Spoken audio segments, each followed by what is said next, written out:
red magic was conceived to stem tides of destruction, in an age when the abuse of sorcery flooded the world with death. Its distinction from earlier disciplines is key. Whilst practitioners of black and white magic draw upon ambient ether, a red mage weaves his spells using only the reserves of mana with which he was born.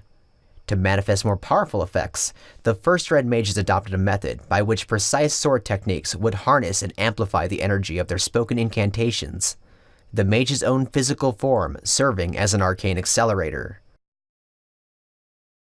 Hey everyone, welcome to the first video of my job review series for Final Fantasy XIV Stormblood. The purpose of this series is to briefly cover the class or job in question, then give my opinion of the job, and finally a verdict that combines my personal biases with objectivity. Without further ado, let us begin with the master of combinations, the Red Mage. The Red Mage is an iconic Final Fantasy job, originating from the very humble beginnings of the Final Fantasy series. Since then, it has generally kept its identity where the job was represented, but also received more of a clear-cut identity rather than simply cast some white magic, cast some black magic, and sometimes melees. That identity is the ability to dual cast, and is the core concept in which Final Fantasy XIV's incarnation of the Red Mage revolves around. Dual cast allows a Red Mage to cast any spell instantly after they first complete a standard spell cast. As a Red Mage, you will be casting both black and white aspected spells in sequence with the goal of achieving a balance between them. Casting spells generates the spell's respective type of mana, and once you generate enough mana, you are able to unleash the reserve of mana in a short series of powerful melee attacks. In terms of gameplay, there are effectively three tiers of spells. Base spells such as Jolt, which you will use for the sole purpose of activating dual cast. Long cast spells, which will always be casted second in a dual cast sequence. And finally proc spells, which are activated either by the use of a cooldown, acceleration, or by complete chance after completing a long cast spell. Playing a Red Mage is the very essence of a priority system. The general flow is to cast a fast spell, then a slow spell through dual cast, which will make it instant, then a proc spell if it is activated, then a slow spell afterward, which again will be instant. And just repeat based up if you have a spell that requires a proc ready or not. The other priority to keep in mind is mana generation. This will dictate which spell to cast, as both proc and slow cast spells have a white and black magic variant. Your goal is to reach at least 80 mana in both aspects. Once you have that, you can expend your mana on empowering your melee combo. This melee combo is a short 4-skill sequence that ends with the use of a powerful spell finisher, in the form of Vare Flare or Vare Holy. The job story follows the adventures of Zeruntia, the last and only survivor of the Crimson Duelists, a group of skilled Red Mages who allied themselves with the people of Alamigo to overthrow their Mad King. You basically become an apprentice of sorts to Zeruntia, and learn about the founding of Red Magic, as well as discovering more of the mysterious duelist's past. An interesting thing to note, although probably irrelevant, is that Zerun and the Red Mage from the preview footage of Stormblood both have the same markings around their eyes, the same eye color, and the same hair color, implying that they're the same people. The only slight hint of significance that this would have is something that does go into spoiler territory for actually multiple job and quest lines, so I'm not really going to mention that. Otherwise, it's just a possible cool Easter egg, and made me realize that we've been with Zerun for far longer than the job quests. And that's effectively the Red Mage. So, on to personal biases and opinions. I think this job represents the Red Mage extremely well in a modern MMORPG context where balance is important. It brings the idea of dual casting to the forefront rather than the jack-of-all-trades, master-of-none mentality. And both are part of the Red Mage, but unfortunately, jobs that can do everything are pretty hard to implement. One of the very appealing things about Final Fantasy XIV to me is that while every job is shoehorned into a central role, damage dealer for example, they all have aspects of other roles, if that aspect is appropriate for the overall job concept. Red Mage is definitely no exception to this. Besides the abilities I mentioned earlier, it also has 3 fairly powerful support spells, Vare Cure, Vare Raise, and Embolden. Vare Cure is probably the most situational, as the fact is, if you're healing, your healer's probably dead. There's not really any time where Vare Cure replaces a healer.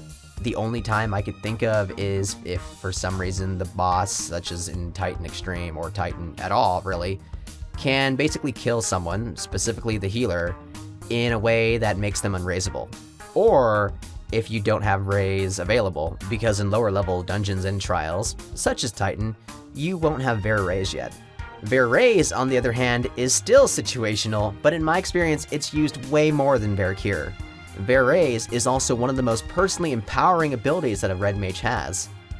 You simply feel like a hero that everyone rallies around when you could salvage a wipe with Swift Cast Bear Raise, Dual Casted Bear Raise, and then slinging yet another damage spell off and then following it up with Bear Raise. Then maybe using a Bear Cure to be sure the person that was raised doesn't die before the healer can get to them.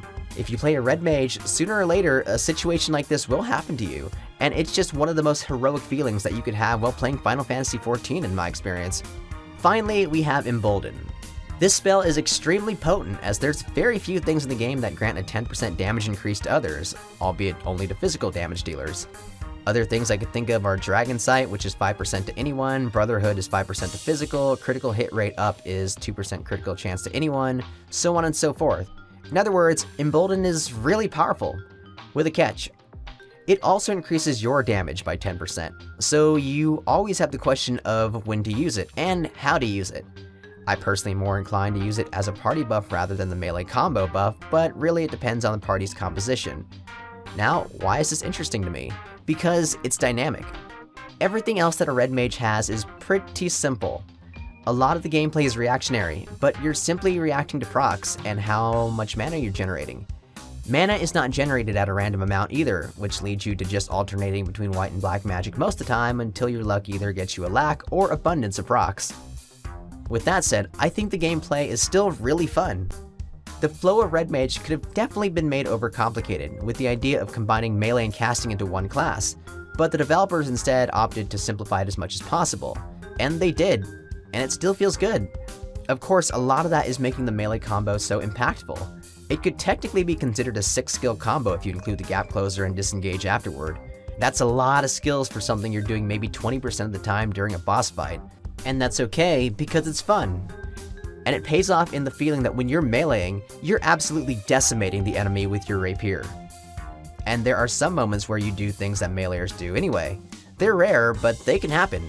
It's mostly in the form of an off-global cooldown ability coming off cooldown during the melee combo, then having it to weave in between weapon skills, and as simple as that sounds, that's pretty much what melee jobs do anyway. There are minor parts of the Red Mage that I dislike as well. For example, at the start of fights, you're able to use your Gap Closer and Disengagement skills as an outright damage increase. I personally think this looks really absurd, and I find it fine, but a bit awkward.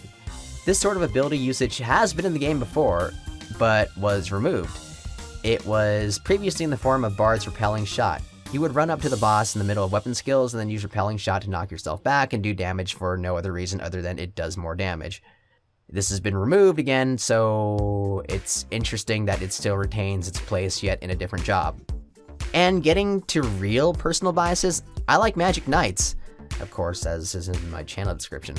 So of course, I wanted a Rune Knight in the game. A melee caster hybrid that focused more on the melee side. This is arguably Dark Knight, but that's a topic for another time. And I honestly felt like this point fell short of any value other than if you're looking for a melee caster hybrid. This is 90% caster, 10% melee.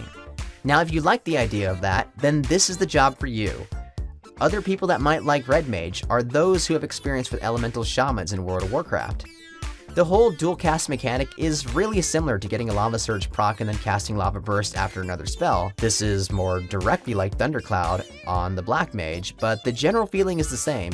The main difference is that you know exactly when you'll get an instant cast proc. People that like Red Mage would most likely be on board for obvious reasons. If you enjoyed the Heavensward Machinist, then maybe Red Mage might be appealing for you. It's far more simple in my opinion, but it does retain cast bars combined with instant cast weapon skills on certain conditions. The real question in that case is, how much do you like the melee combo? And finally, I think anyone who likes the Red Mage from Final Fantasy Tactics Advance will like the Red Mage here. Dual cast is basically double cast. In Tactics Advanced, your unit wielded rapiers, and you could use them for standard attacks, but you're better off just using ranged spells most of the time. Pretty much like Red Mage here.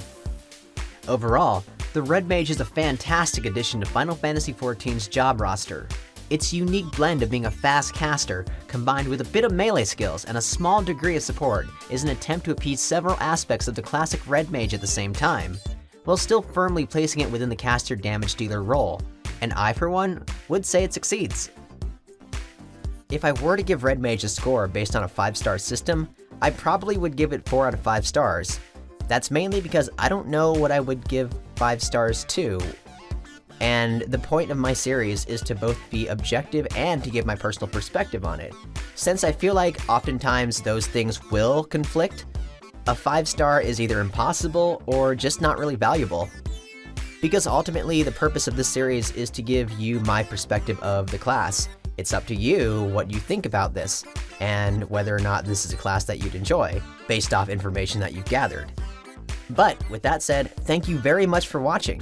This is Krendis, and the next video I'll be doing is most likely going to be Dragoon, Dark Knight, or Samurai. I'm not sure which one right now, we'll see going forward. But this has been the first of my class review series. I'm proud of it, I hope you enjoyed it, thank you very much for watching, and I'll see you guys later.